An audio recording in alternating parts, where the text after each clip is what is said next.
하모니카 합주단 감사합니다. 아주 아름다운 특별 찬양이었습니다. 평소에 연습을 많이 하시나 보죠? 아주 아름답습니다. 우리 목동교회는 인적 자원이 참 풍부합니다. 음악을 전문으로 하시는 분도 계시고 또 아마추어지만은 이렇게 잘 하시니 정말 아름답습니다. 오늘은 어떻게 살아야 가장 잘 사는가라는 제목 하에 세 번째 이야기, 바울의 신앙 발전의 10대 계단, 함께 공부 겸 우리 마음으로 받아들이는 하나님의 말씀, 말씀 잔치, 가을 말씀 사랑 축제, 오늘 세 번째 시간입니다. 바울은 매우 극적인 신앙 경험을 하신 분입니다. 또 그 극적인 신앙 경험에 복음과는 오히려 더하는 엄청난 역사를 또는 그 역할을 우리 그리스도교 역사의 시초에 남겼습니다. 그는 맨 먼저는 아주 지독한 박해자였습니다. 가장 악독한 박해자라고 해도 과언이 아닙니다.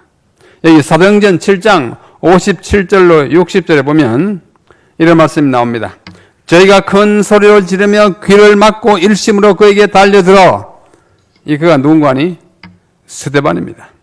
성 밖으로 내치고 돌로 칠세, 정인들이 옷을 벗어 사울이라 하는 청년의 발 앞에 두니라.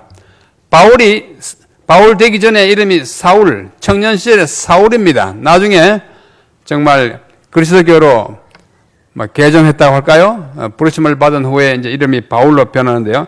사울에게 갖다 줬어요. 이 사울은 아주 지독하게 그리스도교를 박멸하려고 하는 사명을 띠고 동분서주하던 사람입니다.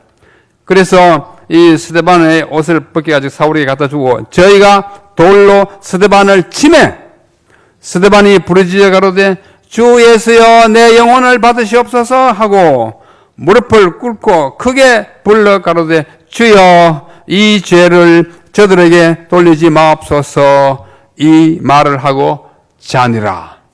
운명한 것입니다. 이 스데반의 마지막 한마디는 뭐예요? 이 죄를 저들에게 돌리지 말라고 하는, 누구의 마지막 말씀하고 비슷합니까? 예수님의 십자가에서 하신 말씀과 거의 판박이에요. 정말 그리스도처럼 죽어간 한 청년 집사의 모습입니다. 이 배후에 누가 있는 거니? 사울, 곧 바울이 있는 것입니다. 그리스도교를 아예 뿌리 뽑으려고 왔다 갔다 하던 사람이에요.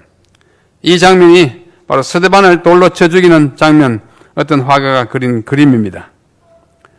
화가들은 자기의 상상에 의해서 그리지만은 매우 적절한 그 당시의 모습이 아닌가 생각합니다.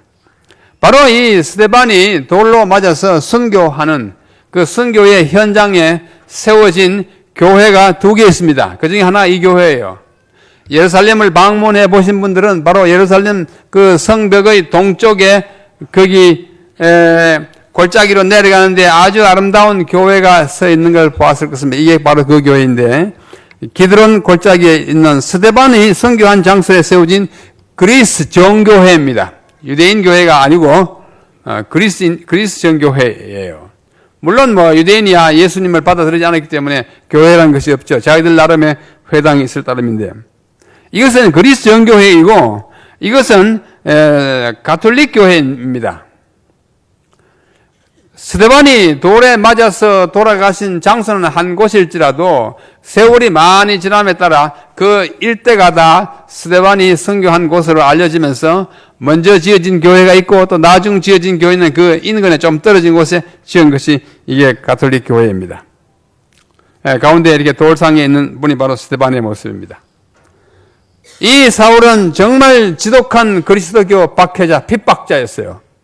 사도행전 8장에 들어가면 사울이 그의 죽임 당함을 마땅히 여기더라. 누구의 죽음을요? 스데반. 그 사람 잘 죽었다 그거예요. 예수 믿기 위해서 목숨을 바치는 그 사람의 죽음을 잘 죽었다, 마땅히 여기는 바울의 모습입니다. 그날에 예루살렘에 있는 교회에 큰 핍박이 나서 이 핍박을 주동하는 사람이 바울입니다. 사도 외에는 다 유대와 사마리아 모든 땅으로 흩어지니라. 경건한 사람들이 스데반을 장사하고 위하여 크게 울더라. 사울이 교회를 잔멸, 아주 끝까지 완전히 없애는 걸 잔멸 또는 진멸이라고 합니다. 각 집에 들어가 남녀를 끌어다가 옥에 넘기는 참 악독한 짓을 하던 그 청년이 이름이 뭐예요? 사울이에요.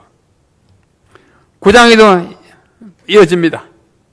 9장에 가서는 이 사울이 이제 더 핍박하기 위해서 저 국경을 넘어가지고 시리아, 오늘날 시리아 다마스커스, 성경의 용어로는 다메섹은 히브리식 다마스커스예요. 그리로 가는 것입니다. 다메섹의 여러 회당에 이제 공문을 가지고 이 그리스도인들을 다 잡아다가 처형해도 된다고 하는 그 허락을 받아가지고 가다가 그 다메섹을 넘어가는 고개 언저리에서 갑자기 하늘에 큰 빛이 나타납니다. 그러니까 떨어집니다. 말에서 떨어집니다. 그때 하늘에서 소리가 들립니다. 파란 글자, 사울아, 사울아, 네가 어찌하여 나를 핍박하느냐? 주여, 니십니까?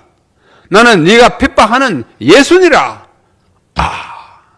내가 지금 예수 믿는 사람을 핍박하고 지금 추적하고 있는데 내가 바로 예수님을 핍박하는 거구나. 깊은 깨달음. 오늘날 우리도 혹시 핍박을 받으면 예수님이 핍박받는 거나 마찬가지입니다. 힘을 내시기 바랍니다. 나는 네가 핍박하는 예수라. 네가 일어나서 성 안으로, 다메섹 안으로 들어가서 행할 것을 너에게 이를 자를 보낼 테니까 그와 만나가지고 그가 시키는 대로 하라고 분부하신 다음 사울은 말에서 일어납니다. 이게 말에서 떨어지던 장면에 어떤 화가가 그린 것입니다. 가운데 빨간 옷을 입은 사람이 사울입니다. 백마를 타고 가다가 떨어졌습니다. 김정은도 아닌데 백마 타고 갔습니다. 또 다른 분은 이렇게 그렸습니다. 떨어졌습니다. 말에서 떨어졌어요. 사도행전 9장에 나오는 모습입니다. 또 어떤 분은 이렇게 했습니다. 화가들은 뭐 자기 마음대로 그릴 수 있습니다. 그때 사진 찍어놓은 거 없으니까. 그러나 우리들은 이 그림 한 장면 한 장면에서 그 당시의 상황을 이렇게 추측할 수 있습니다. 예수님이 저 위에서 내려다보시는 그림이죠. 그래서 그가 다메섹 안으로 들어갑니다. 자, 사도행전 9장 10절. 그때에 다메섹에 아나니아라 하는 제자가 있더니, 어제는 좀 나쁜 아나니아 한 분 봤죠. 삽비라의 남편 아나니아 있고, 이분은 똑같은 이름인데 아주 착한 예수님의 제자 아나니아예요. 사도행전에 또 한 사람 아나니아 있네. 그분은 뭐 하는 사람이에요? 대제사장인데 나중에 바울을 괴롭혀요. 세 분의 아나니아가 사도행전에 나온다고 어제 말씀드렸습니다. 아나니아라는 제자가 있더니 주께서 환상 중에 불러가라되, 아나니아야, 제가 여기 있습니다. 너 일어나서 저 직가, 고들직 거리 가. 영어로 straight street. 직가로 가서 거기 유다 집에 다소 사람, 사울이라고 하는 사람이 너를 찾을 테니까 만나가지고 그에게 내가 지금 말하는 것을 다 일러라 해가지고 직가로 갑니다. 이제 고개 너머에서는 사울에게 말씀하시고 아나니아에게 이쪽에서 다시 말씀하시고요. 이 두 사람이 직가에서 만납니다. 이 거리의 직가예요. 100년 전에 이 흑백 사진으로서의 직가입니다. 이 직가가 오늘날은 이렇게 되어 있어요. 조금 현대화했죠. 그러나 뭐 서울 거리에 비하면 아직도 옛스러운데 옛날은 직가였는데 지금 약간 휘어졌습니다. 갔어요. 그 끝에 좀 가면은 가는 도중에 그리스 정교회 이 본부가 여기 있고 시리아 본부가 있고 맨 끝에 아나니아 교회가 있습니다. 아나니아가 거기서 바울을 만났다고 전해져 내려오는 그 터에 있는 교회 약간 반지하로 돼 있어요. 아주 조그맣게 집인데 방문객이 엄청 많이 옵니다. 왜? 사도행전에 있는 8장, 9장 그 이야기 때문이에요. 바울이 거기서 그리스도인이 된 그 경험 때문이에요. 정말 중요한 곳이 되었습니다. 제가 갔을 때도 많은 사람이 북적대었습니다. 교회는 아주 예스럽고 아주 이렇게 초라하지만은 그 의미가 커요. 현장입니다. 오늘날 뭐 예루살렘에 가도 뭐 옛 모습이 별로 없지만은 왜 예수님이 밟았던 그 현장이기 때문에 그 가치가 있는 거예요. 그래서 우리는 성지순례를 하게 됩니다. 그 옆에 이제 벽에 보면 이 그림들이 한 10개 쭉 있는데 바로 바울의 생애의 장면을 그림으로 그린 것이고 그 앞부분에 이런 또 그림이 남겨져 있습니다. 보기에는 초라하지만은 그 의미 때문에 신약 가운데 적어도 14통의 편지를 쓴 그 장본인 신약 성경 가운데 거의 뭐 3분의 1 이상 절반 가까운 책을 쓴 바울이 어떻게 그리스도를 만났고 그리스도의 분부를 받고 새로운 사람 바울이 되어서 이 그리스도교의 초석을 놓는 그 아주 중요한 사건이 시작된 그 현장인 것입니다. 그래서 9장 13절 이하에 보면 아나니아가 이제 예수님이 시키시는 대로 갑니다. 이 파란 글자 있습니다. 너 가라. 이 사람은 누굴까요? 바울. 이 사람은 내 이름을 이방인과 임금들과 이스라엘 자손들 앞에 전하기 위하여 택한 나의 그릇이라. 이 그릇이에요. 예? 이건 무그릇이지만은 우리 바울은 무슨 그릇이냐면 복음을 전하는 그릇이에요. 그가 내 이름을 위하여 해를 얼마나 받아야 할 것을 내가 그에게 보이리라. 그리스도의 부름을 받는 것은 호사스럽게 살기 위한 것이 하나도 없어요. 목숨을 걸어놓고 이후에 이 바울이 어떤 경험을 했는지는 사도행전 9장 10장 넘어가면 나옵니다. 그러면서 아나니아가 떠나 그 집에 들어가서 그 이미 와 있는 사울에게 말을 겁니다. 형제 사울아,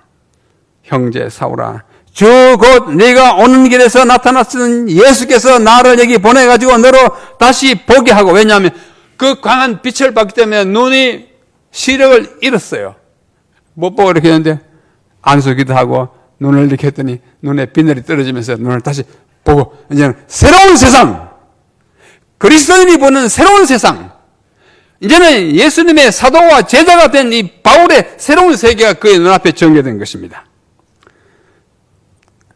이 장면이 바로 아나니아가 사울의 눈을 만지면서 눈을 뜨게 해주고 안수 기도하는 장면입니다. 사도행전 9장 17절 18절이에요.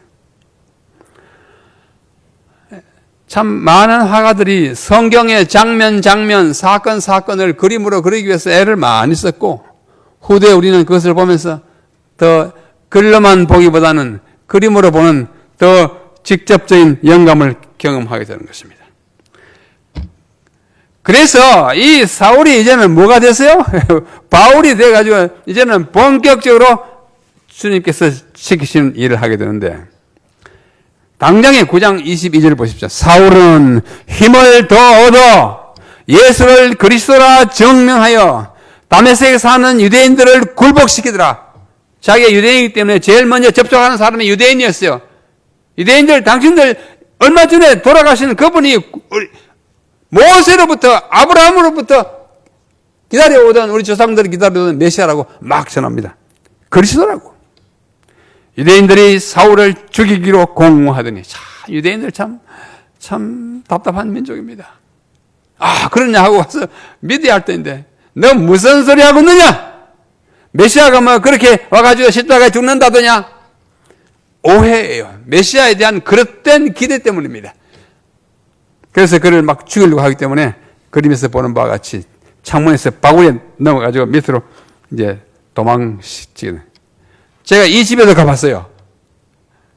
지금은 그 건물이 아주 잘 지어졌습니다. 자, 그러한 바울이 이제 진짜 바울이 돼가지고, 바울이 대단한 열정적인 전도자가 됩니다. 9장 20절. 즉시로 각 회당에서 예수가 하나님의 아들이심을 전파하고 듣는 사람이 다 놀라 말하되 이 사람이 예루살렘에서 이 이름 부르는 사람, 예수를 부르는 사람을 잔해하던 자가 아니냐. 여기 온 것도 저희를 결박해가지고 대제사장에 끌어가려고 함이 아니냐. 의심하기 시작합니다. 그래서 그럴 수밖에 없는 것이 아주 악명 높은 박해자였기 때문입니다. 그러나 사울은 힘을 더 얻어 예수를 그리스도라 지금. 이게 무슨 말이에요? 그분 아닙니까? 예수가 그리스도다. 이 한마디에는 굉장한 의미가 들어있습니다. 그리스도는 헬라어이고 히브리 말로는 메시아예요. 두 말의 의미는 기름 부음을 받았다는 뜻입니다. 기름 부음을 받았다는 의미는 적어도 세 가지를 포함합니다. 첫째는 그분이 왕이요. 왕으로 즉위할 때 기름을 발랐어요. 그분은 선지자요. 선지자 임무를 시작할 때 그렇게 했습니다. 그분은 제사장이요. 제사장이 위임식할 때 기름을 발랐습니다. 그래서 약속된 메시아가 바로 그리스도인데 예수 이분이 그분이라고 증명하는 것이 그의 전도의 아주 키 모토였습니다. 두 가지 전했어요. 이 예수가 하나님의 아들이라는 것과 이 예수가 그리스도고 메시아라는 것을 강력하게 전파해가지고 다메섹 사는 유대인들을 어떻게 시켰어요? 굴복시켰어요. 여러분, 전도할 때 뭐 어설프게 하지 마십시오. 확실하게 하십시오. 물론 뭐 거만하게 하면 안 되겠죠. 자신 있게 예수 믿으시라고. 예수 믿는 것이 가장 행복하다고. 그렇게 사는 것이 가장 잘 사는 거라고 증거해야 합니다. 얼굴에 확신이 넘쳐야 합니다. 눈에 전기가 돌아야 합니다. 여러분이 내미는 그 손에 힘이 있어야 합니다. 바울이 그랬습니다. 이 바울은 사도행전 26장에 가보면 그 당시에 왕이 아그리빠 왕과 그의 부인 베니게와 그 오른쪽에 빨간 옷을 입은 가운데 있는 분이 아그리빠 왕이고 그 오른쪽에 있는 파란 치마 같은 것을 걸친 분이 베니게이고 왼쪽에 노랗게 보이는 옷을 입은 분이 총독, 로마 총독 베소 앞에서 당당하게 복음을 전합니다. 여러분이 서울시장 앞에 선다면 어떻게 뭐 쫄려가지고 이렇게 할 필요 없어요. 우리는 바울처럼 용기 있게 합니다. 그런데 이 바울이 그렇게도 대담한 용기를 가지고 참 좋은 면을 가지고 있은 반면에 인간으로서 갖고 있는 또 다른 측면이 있어요. 여러분 다 아십니다. 사도행전 13장에 보면은 제1차 선교 여행을 떠납니다. 누가 떠납니까? 바울과 바나바와 그분을 두 초기 교회의 두 기둥 같은 이 바울과 바나바 같은 이 큰 기둥 같은 목사님이 제1차 선교 여행을 떠나는데 누군가 인턴 하나 있어야겠죠? 예? 인턴 하나 있어야 돼요. 그 인턴이 누구냐면 마가 요한입니다. 마가 요한은 바나바의 생질이에요. 그러니까 마가의 어머니가 이 바나바의 누님이었던 것입니다. 그래서 이 조스를 데려가는데 이 마가는 아직도 믿음이 좀 견고하지 못했어요.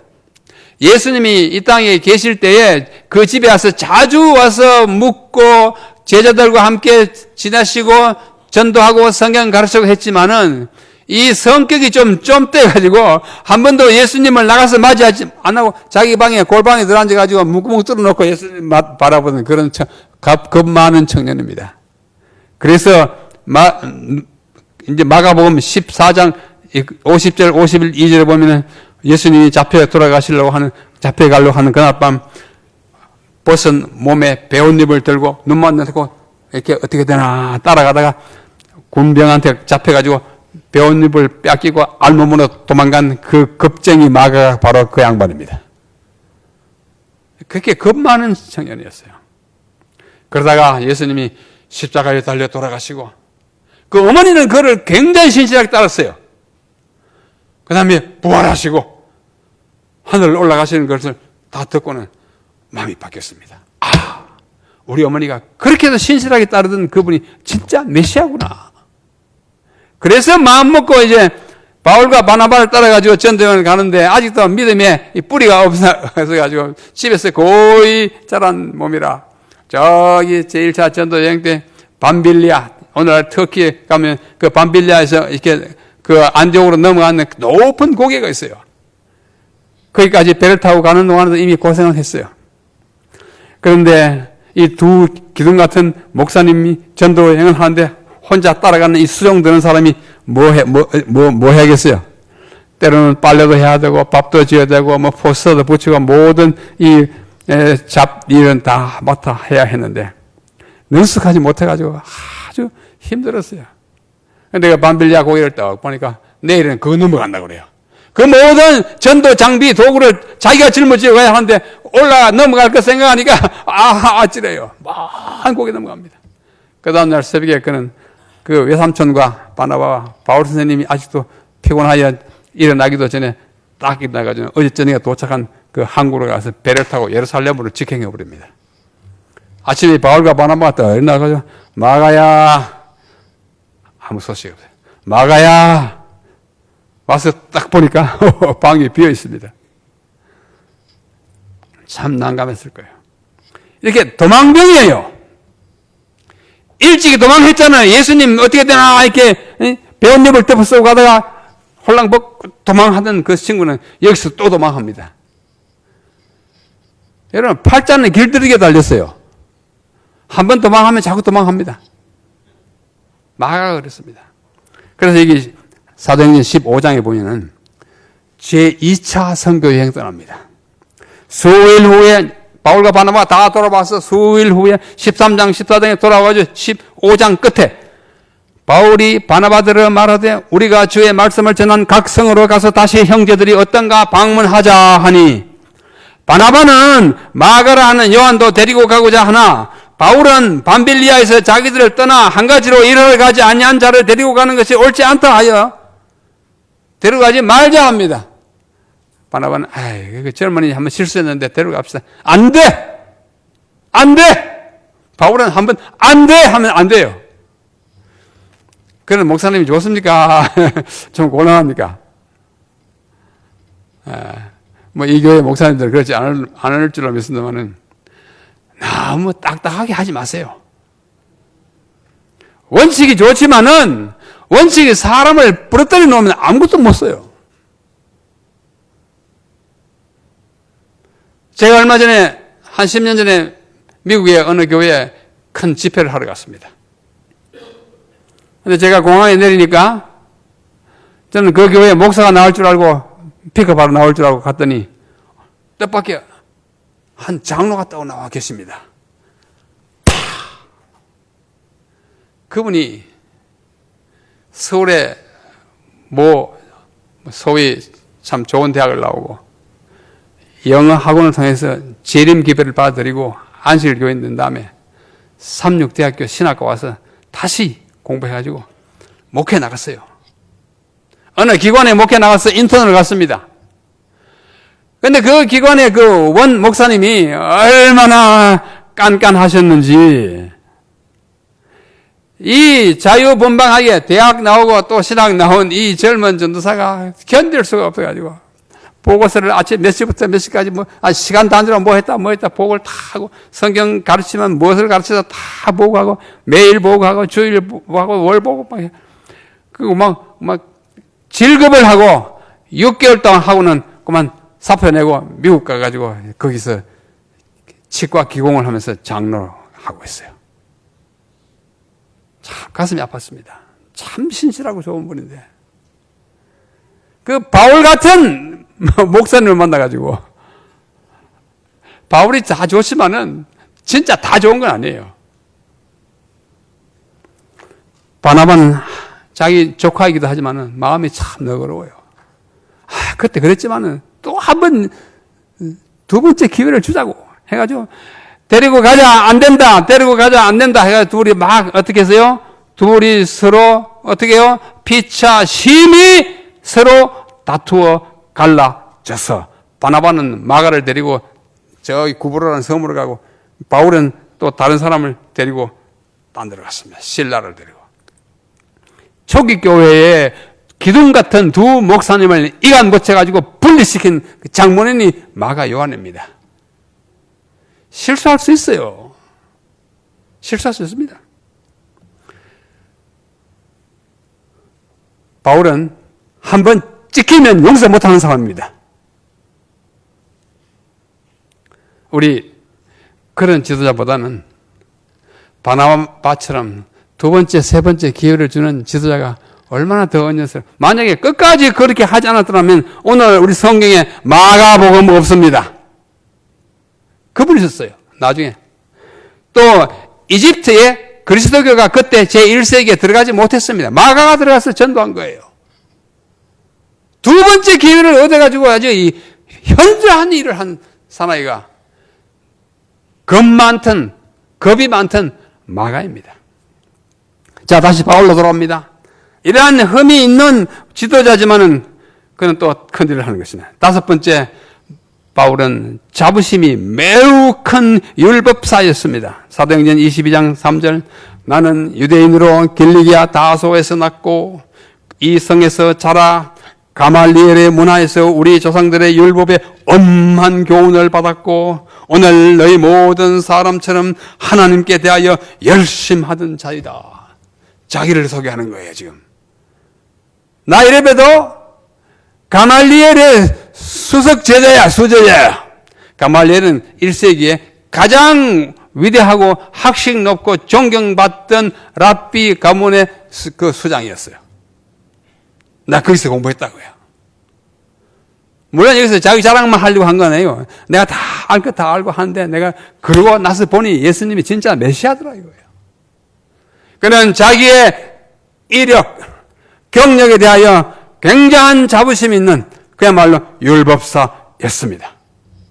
그러면서 그분은 매우 당당한 사도였어요. 갈라디아 교인들에게 편지하면서 사람들에게서 난 것도 아니요 사람으로 말미암은 것도 아니요 오직 예수 그리스도와 및 죽은 자 가운데서 그리스도를 살리신 하나님 아버지로 말미암아 사도가 된 나 바울은 너에게 편지한다고요. 물론 갈라디아 교회에 문제가 많아가지고 자기의 사도권을 막 강력하게 지금 주장하고 있어요. 예. 우리 장로님들 나 이래봬도 그냥 아무렇게 장로된 거 아니야. 자부심을 좀 가지십시오. 예? 하나님으로 말미암아 내 기름 부음을 받았다고 안수 받았다고 자부심 있게 또 그 자부심에 걸맞게 정말 아름다운 봉사를 권위있게 해야 할 것입니다. 당당한 사도였습니다. 그리고 그는 또 이렇게 말합니다. 빌립보 교인들이 말하길 내가 8일 만에 할례를 받고 아브라함에게 하나님이 지시한 것 그대로 물려받아서 내가 8일 만에 할례를 받은 당당한 아브라함의 후손이다 그요. 이스라엘 족속이고 베냐민 지파요 히브리인 중에 히브리인이요 히브리인 중에 히브리인이요. 그는 가장 골수 분자 히브리인이다고요. 가장 정통 유대인이다고요. 그리고 율법으로는 바리새인이요. 바리새인들이 율법에 있어서 가장 까다롭게 또 철저하게 지키는 사람이었다고요. 좋습니다. 우리가 그럴 만할 때 그렇게 할 수 있습니다. 그러면서 그는 고린도 교인들에게 말하기를 그러므로 내가 너희에게 권하노니 너희는 나를 본받는 자가 되라. 이 말씀을 여기 두 번이나 하셨는데 저는 이 말씀 읽을 때마다 좀 가책이 됩니다. 저는 제가 가르친 학생들에게 얘들아 자네들 나 좀 본받아 이렇게 한 번도 말해본 적이 없어요. 왜 그럴까요? 자신이 없으니까. 네. 그러나 바울은 나를 본받으라. 나에게 결점이 있거든 한번 찾아보라. 적어도 나만큼은 해. 참 자신만만한 사도였습니다. 좋아요. 참 아름답습니다. 또 그가 많은 고난을 당한 것에 대한 자부심이 아주 꽉 차 있습니다. 고린도 후서 11장에 보면 이런 말이 나옵니다. 저희가 히브리느냐? 나도 그러하다. 저희가 이스라엘이느냐? 나도 그러하고. 아브라함의 씨냐? 나도 그렇다. 그리스도의 일꾼이냐? 정신없는 말을 하거니와 나도 그렇다. 내가 수고를 넘치도록 하고 옥에 갇히기도 더 많이 하고 매도 수없이 맞고 여러 번 죽을 뻔하였으니 유대인에게는 내가 40에 하나 감한 매를 5번 맞았다. 그럼 총 몇 번 맞았어요? 40에 하나 감한 거 39를 몇 번요? 5번. 195대 맞았어요. 왜 40에 하나 감한 매를 39대 때렸냐면 유대인들에게서 40은요, 액수예요. 아주 애군이 있는. 그래서 40일 금식하고 40년 광야하고 뭐 40년 통치하고 40이 막 수없이 나와요. 그러니까 이 매도 40차를 때리면 얘가 죽는다 하기 때문에 죽기 직전까지 때리기 위해서 40에 하나 감한 만에 39차 때렸어요. 그걸 5번 맞았다 그거예요. 예, 군대 가서 매 맞은 분 어른들 계실 것입니다. 그러나 이만큼 맞아봤습니까? 그런 사람 없을 거예요. 바울이 정말 고난을 겪고 3번 태장을 맞고 1번 돌로 맞고 3번 파선당하고 한 주일을 깊은 미에서 바다에 빠져가 표류했고 내가 이렇게 주를 위해서 이랬다 이거예요. 그것을 당당하게 말합니다. 그런 분이었습니다. 바울이 풍랑 만난 장면을 누가 이렇게 그림을 그렸어요. 8번째 그는 부족함이 없는 사도였습니다. 고린도후서 12장에 넘어갑니다.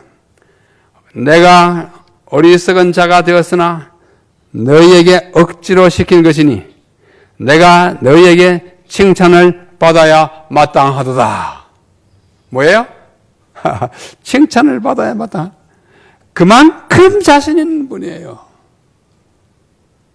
우리가 칭찬하면 아이고 그 과찬이라고 이제 그래야 되는데 내가 칭찬받아 마땅하다 그래요. 성격상 그런 면이 있긴 하지만 진짜 마땅할 만큼 그는 정말 다른 사람이 받지 못하는 고난을 핍박을 받은 그 경험 때문에 그렇습니다.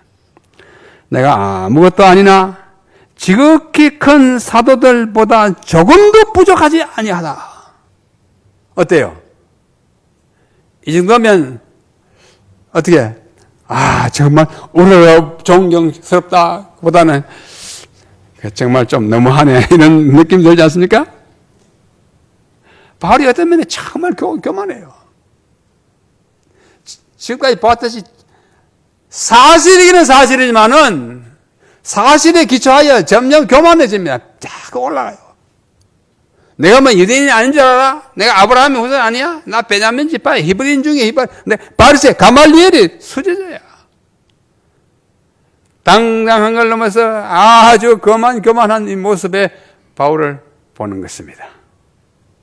그리스도인이 된 다음에도 사도에 표된 것은 내가 너희 가운데서 모든 참음과 표적과 기사와 능력을 행한 것이라. 여전히 그는 위대한 사도로 자신을 소개하고 있는 것입니다. 그러다가 여기 보십시오. 팍 내리막길을 걷습니다. 나는 사도 중에 지극히 작은 자라. 바로 앞에서는 그 어떤 사도보다도 내가 조금도 꿀리지 않는다. 부족함이 없다 하다가 아이고 정신이 돌아와가지고 나는 사도 중에 지극히 작은 자라. 내가 하나님의 교회를 핍박하였으므로 과거의 자기 행적이 그를 따라다니잖아요. 그 생각할 때마다 참 하나님께 죄송스러워요. 또 성도들 자기가 막 마땅히 죽어야 한다고 그 돌로 막 쳐서 죽이는 그 스데반을 보고도 죽는 스데반을 보고도 마땅히 여기던 그것이 얼마나 죄책감으로 그를 따라다니겠어요. 그 생각할 때마다 자기가 사도된 것이 너무 참 과한 것입니다. 그러므로 핍박하였으므로 사도라 칭함을 받기에 감당치 못할 자로다. 이제 제정신이 돌아오는 것입니다. 이제 악몽에서 그 자화자찬의 그 허영에서 막 거꾸로지는 모습인 것입니다. 에베소 3장 8절에 이제는 지극히 작은 사도에서 모든 성도 중에 지극히 작은 자보다도 더 작은 나에게, 오호, 사도보다도 조금도 부족한 것이 없다. 아니야, 다시 생각해보고 난 사도의 자격도 없어. 사도의 제일 꼬레비보다도 못해. 아니야, 난 그냥 일반 성도, 사도 아닌 사람 중에서 지극히 작은 자, 그보다도 더 낫다고요. 자기를 극비하시키는 것입니다. 이 은혜를 주신 것은 청량할 수 없는 그리스도의 풍성을 이방인에게 전하게 하시고,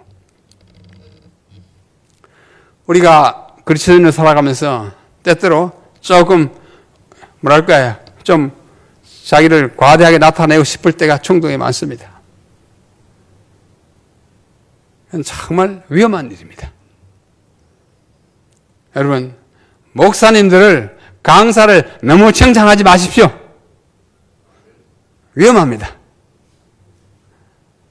네. 바울은 모든 성도 중에 지극히 작은 자보다도 더 작은 나. 그래도 성도는 성도예요. 그죠? 그러면서도 그는 한편으로는 로마서 7장에서 오호라, 난 곤고한 자로다. 이 사망의 몸에서 누가 나를 건져내냐. 이게 인간이에요. 확신에 차가지고 막 부르짖지만은 어느 한순간 또 탁 부르짖어가지고 하나님, 때로 원망도 하고 절망도 하고 그러는 것입니다. 바울이 뭐 영어로 하면 up and down 이렇게 인간이에요. 어떤 때는 야 하다가 아이고 하는 거예요. 인간이에요. 좋습니다. 우리가 다 그렇기 때문에. 그런 인간이에요. 이게 뭔지 아십니까? 여기 들어가 보신 분 계세요? 예? 저는 여기에 2번 들어가 봤어요. MRI 촬영기입니다. MRI 보는 일이 없었기를 바랍니다. 저는 왜 들어갔냐면, 머리가 좀 이상해요. 한 번은 우리 병원, 서울 삼육병원에, 삼육서울병원에서 한번 했고, 한 번은 이거는 저기 미국 갔을 때, 지난 3월에. 또 한번 찍어보자 그랬어요. 들어갑니다. 이 안에 사람 들어가요. 30분 동안 귀 막고, 귀마개를 줍니다. 소리가 아주, 그야말로 광풍이 지나가고, 기차가 지나간 데 꽉 해요. 막 약간 떨리고. 이게 꽉 막고, 꼼짝없이, 이게 흔들리면 사진이 잘 안 되기 때문에, 이게 30분 동안 숨만 쉬고, 이따가 나와요. 30분 동안, 여기서 30분, 미국에서 30분 하면서 제가 생각을 많이 했습니다. MRI 촬영기 안에서 제가 지난 3월에 쓴 거기 안에 들어가지고 있으면서 쓴 시예요. 안 잊어버리려고 막 외워가면서 나오자마자 집에 와가지고 막 썼어요. 우리 사람 모르게 쓰려고 막 썼어요. 나는 지금 내 골격을, 아니 내 해골을 찍고 있다. 아니다. 내 해골 속에 있는 내 뇌의 사진을 찍고 있다. 그러나 그것뿐일까? 혹시나 내 뇌 속에 담긴 내 생각, 내 욕망까지 찍히는 건 아닐까? 그런 생각이 들더라고요. 나는 지금 30분 동안 내 뇌 속에 박혀 있을 그 불순물과 그 흔적을 낱낱이 찍히고 있어요. 꽝 찍히고. 이거 뭐예요? 이 뼈를 통과해가지고 그 안에 있는 걸 찍어내요.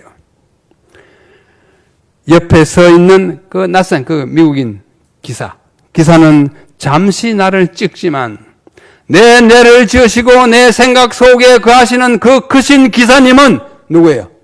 하나님은 내 상념의 올마다 내 뜻의 결마다 다 아시고 계시리. 그런 생각이 딱 들어요.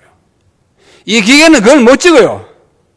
기계에 뭐 이렇게 찍어내잖아요. 안에 뭐 이렇게. 그러나 내 생각까지 아시고 그 생각 속에 들어가서 계시는 하나님이 내 생각의 결마다 상념의 올마다 다 찍고 계신다고 생각이 들었어요. 고막을 찢는 듯 전신을 울리는 복음과 진동 속에 내 온몸이 떨고 있고 마음마저 흔들린다. 오 주님, 내 몸의 오해물, 이게 아주 오물요? 오해물을 다 제해 주시고 내 마음의 찌꺼기들을 말끔히 씻어 주소서. 그리하여 새 사람이 되어 새 삶을 살게 하소서.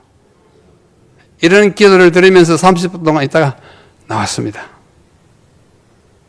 다행히 뭐 큰 나쁜 건 없다고 그래서 안심하고 왔습니다. 우리는 다 약합니다. 어려움에 처하면 두렵습니다. 또 죽음의 위협 앞에 떠가면 과거의 생각이 다 떠오를 것입니다. 그렇다 합니다. 그러나 우리 건강할 때, 튼튼할 때 주님을 더 확고히 의지하는 것은 얼마나 중요한지 알 수가 없어요. 우리 다 죄인이기 때문인데요. 바울은 여기 마지막으로 10번째 단계에 그는 이렇게 말합니다. 디모데전서 말씀하기를 mit보다 모든 사람이 받을 만한 이 말이여 그리스도 예수께서 죄인을 구원하시려고 세상에 임하셨다. 이 소식이 너무나 기쁜 말이에요. 죄인 중에 내가 뭐니라? 괴수니라. 괴수 뭔지 아시죠? 도둑놈들 중에 괴수, 죄인 중에 아주 나쁜 사람 괴수. 바울이 내가 이래도 사도야 하다가 아니야, 사도의 꼬레비도 못해. 성도 중에서 제일 밑에보다 더 나쁘다고. 정신 더 가까이 예수님께 더 가까이 십자가로 더 가까이 나아가니까 자기는 엄청난 죄인이고 죄인 중에 괴수예요. 이게 바른 신앙이에요. 예수님 앞에 자기 행위를 자랑하면 정말 불쌍한 사람입니다. 죄인 중에 내가 괴수니라. 십자가에 그만큼 그가 가까이 다가갔기 때문에 자기 죄가 더 크게 나타나고 자기가 죄 있는 것을 더 깊이 인식하게 되는 이 신앙 발전의 단계의 맨 끝단계에 온 것입니다. 죄인 중에 괴수는 제일 밑으로 갔지만 사실 그의 영적인 키는 제일 높은 데로 올라가는 것입니다. 에베소 2장 16절에 그는 말씀하기를 또 십자가로 이 둘을 헤어지고 하나님과 우리 사이에 이 둘을 한 몸으로 하나님과 화목하게 하신 것이 바로 십자가예요. 원수된 것을 십자가로 소멸하시고. 제가 어제 찾아보니까 바울이 그의 편지서들에 십자가라는 단어를 24번 썼더라고요. 십자가. 특히 고린도서와 갈라디아서에 많이 썼습니다. 그 문제 많은 교회에 그리스도가 십자가가 더 필요한 거예요. 십자가. 빌립보 2장 6절로 8절 너무나 잘 아시죠? 빌립보 2장 5절로 8절인데 너희 안에 이 마음을 품으라고 그리스도 예수의 마음이니. 우리 마음에 그리스도의 마음을 품으라. 그는 근본 하나님의 본체시나 하나님과 동등됨을 취할 것으로 여기지 아니하시고 자기를 낮추어 비어 사람의 모양으로 나타났음에 자기를 낮추시고 죽기까지 복종하셨으니 그것이 바로 십자가의 죽으심이에요. 바울은 십자가를 전하기 위해서 이방에 가서 매도 맞고 풍랑을 만나서 표류도 하고 정말 죽을 고비를 많이 겪었는데 바로 십자가를 전하기 때문입니다. 이 바울의 신앙 발전의 10대 계단을 방금 살펴본 대로 지독한 박해자에서 극적인 회심자로 거기서 열정적인 전도자와 그러면서 편견과 독선을 가진 지도자로서 자부심이 큰 율법사에다가 당당한 사도에다가 골수 히브리니어 바리새인에다가 부족함이 없는 사도로 자랑하다가 지극히 작은 사도, 지극히 낮은 성도에서 마침내 죄인 중에 괴수로 내려옵니다. 내려 저 밑바닥까지 저기까지 내려갔어요. 이것은 우리의 신앙도 이렇게 될 수 있고 또 그 결과에 있어서 이렇게 되는 것이 바람직한 것을 우리에게 보여주는 것입니다. 그러나 저는 이 선서를 한번 뒤집어 보고 싶은 것입니다. 사실 지독한 박해자가 맨 위에 갈 것이 아니라 맨 아래에 와가지고 하나 둘 올라가는 것이 이게 맞다고 생각합니다.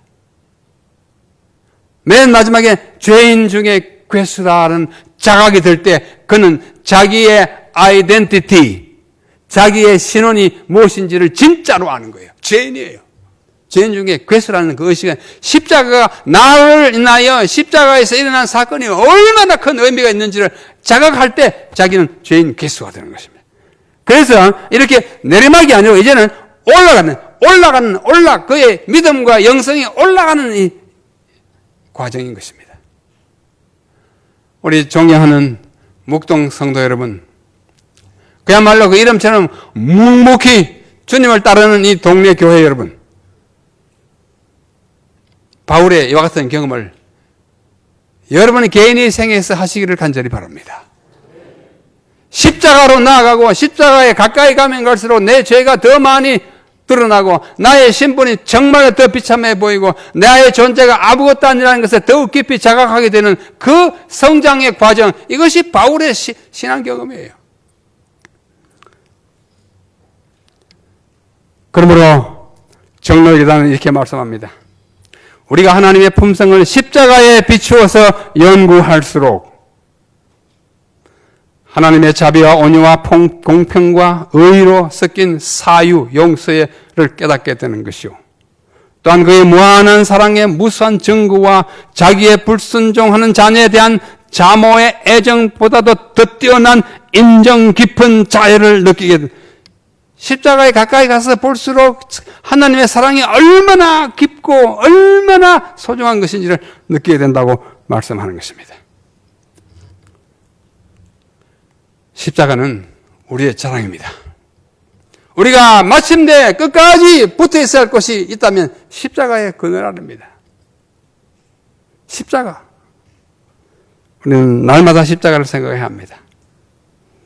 저는 어느 날 이 십자가를 정말 마음속으로 깊이 명상하면서 다음과 같은 글을 썼습니다. 십자가. 겟세마네의 달빛 아래서 슬피 우시던 메시아, 얼굴에 흐르는 검붉은 땀방울, 심장을 누르는 죄의 무게. 누구의 죄예요? 나의 죄. 그분의 심장이 파열됐어요. 온 인류의 죄의 무게가 그의 심장을 억누렸던 것입니다. 고난 제자들 깊이 잠들고 홀로 애타게 부르짖네. 잔혹한 관원에 넘겨진 어린 양, 아 홀로이시라 나의 구주. 죄로 죽게 된 나를 위하여 주님 십자가 지셨네. 채찍에 상하신 하나님 어린 양, 고통을 삼키며 걸어가네. 비틀거리다 쓰러지신 주, 다시 일어나 걸어가네. 온 세상 죄짐을 혼자서 지시고 골고다 언덕을 올라가네. 이 간증이 여러분의 간증이 되기를 바랍니다. 구레네 시몬이 보다 못하여 쓰러진 예수님을 부축하여 일으키는 장면입니다. 구레네는 아프리카예요. 이제 흑인이에요. 예수님이 지시는 인류를 위한 십자가를 잠시나마 접어보는 특권을 가졌던 이 구레네 시몬. 참, 자기는 그냥 단순한 동정심에서 그랬을지 모르지만 이 엄청난 특권인 것입니다. 예수님 엎어져 3번 넘어지셨습니다.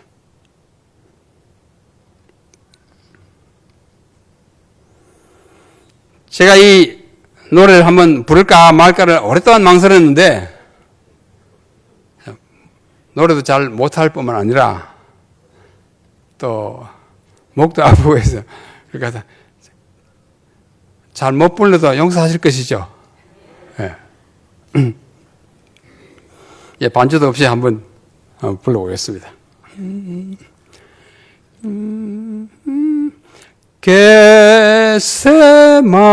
겟세마네의 달빛 아래서 슬피 우시던 메시아,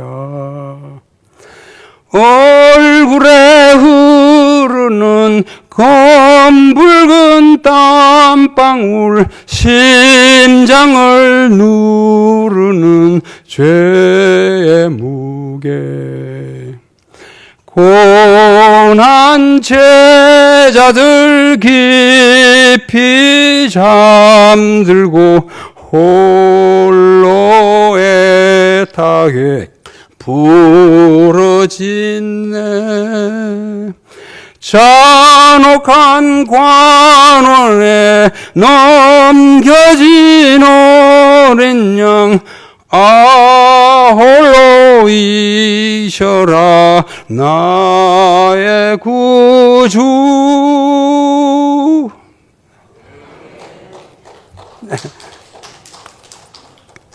비틀거리다 쓰러지신 후 다시 일어나 걸어가네. 온 세상 죄짐을 혼자서 지시고 골고다 언덕을 올라가네. 예수님 여기 엘리 엘리 라마 사박타니 무슨 뜻인지 아시죠? 나의 하나님 나의 하나님 어찌하여 나를 버리셨나이까. 맞아요. 버리시나이까는 성경을 잘못 읽은 것입니다. 버리셨나이까입니다. 우리말 성경이 맞아요. 예수님이 버림받았어요. 우리 때문에. 하나님으로부터 분리되는 것이 얼마나 이 세포마다 아주 아프게 다가오는 그 상황을 견디다 못해 엘리 엘리 나의 하나님 라마 왜 사박타니 나를 버리셨습니까? 절규입니다. 우리를 위한. 이걸 생각한 바울은 자기가 너무 큰 죄인이다. 하나님으로부터 예수님을 버림받게 했던 이 죄가 자기의 죄라는 것을 깨달은 것이에요. 우리 죄 아무것도 아닌 것이 아니에요. 예수님을 십자가에 못 박게 했던 그 원인인 것입니다. 이 영화 보셨죠? The Passion of the Christ. 서울 시민 중에 뭐 절반 이상이 봤습니다. 많이. 저도 학생들과 함께 봤어요. 너무 끔찍하고 너무 비참하여 참으로 눈뜨고 볼 수 없는 아픔.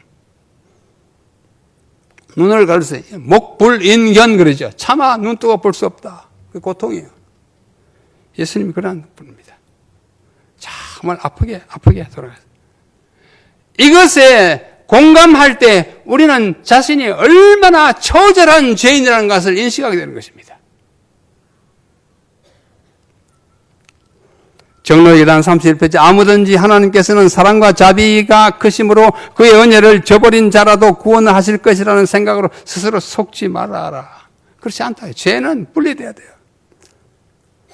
죄가 심히 악하다는 사실은 다만 십자가에 비추어서만 헤아릴 수 있다. 십자가에 달리신 그분의 고통이 하나님과의 분리와 나를 버리셨다고 하는 그 깊은 좌절감이 얼마나 큰 것이었던지를 알 때 비로소 죄가 얼마나 악하다는 것을 느낀다. 그거예요. 그래서 우리는 십자가를 정말 가까이 나가면서 살아야 합니다. 오직 십자가를 통해서만 죄인은 죄의 본거지로부터 떠날 수 있으며 악의 동맹한 세력에서 벗어날 수 있고 매번 십자가에 접근할 때마다 그의 심령은 순화되고 그는 참회하는 마음으로 하나님의 아들을 십자가에 못 박은 것은 바로 나의 죄였다고 외치게 될 것이다. 가리 뽑은 김에 이 신앙 경지에 우리 다 나가도록 노력하십시다. 많은 사람들은 안락하고 태평하며 십자가가 없는 신앙생활을 살면서 저들 자신의 영혼을 속이고 있다. 십자가 없는 그리스도교는 그리스도교 아닙니다. 그것은 펠로우십 그룹에 불과합니다. 친교 그룹이에요. 제가 찾아보니까 우리 찬미가에 십자가라는 단어가 들어있는 찬미가 꼭 전부 101장입니다. 이 찾기 참 쉬워요. 여기 딱 펴가지고 십자가 가사 하면 쫙 나오잖아요. 101장이 십자가를 포함하고 있고 십자가 자체를 찬미하는 찬미도 12곡이 됩니다. 십자가 내가 처음 볼 때 저먼 언덕 위에 푸른 십자가 십자가 바라보라. 참 아름다워요. 우리 십자가 찬미를 더 많이 부르도록 하십시다. 그래서 바울은 이렇게 말합니다. 내가 너희 중에서 예수 그리스도와 그의 십자가에 못 박히신 것 외에는 아무것도 알지 아니하기로 작정했다고요. 딴 거 알아봤자 다 헛거고 별 소용없더라 그거예요. 나는 십자가와 그 위에 계셨던 그분만 알기로 작정, 결심했다고요. 묵동성도 여러분, 오늘 우리 다시 한번 결심하십시다.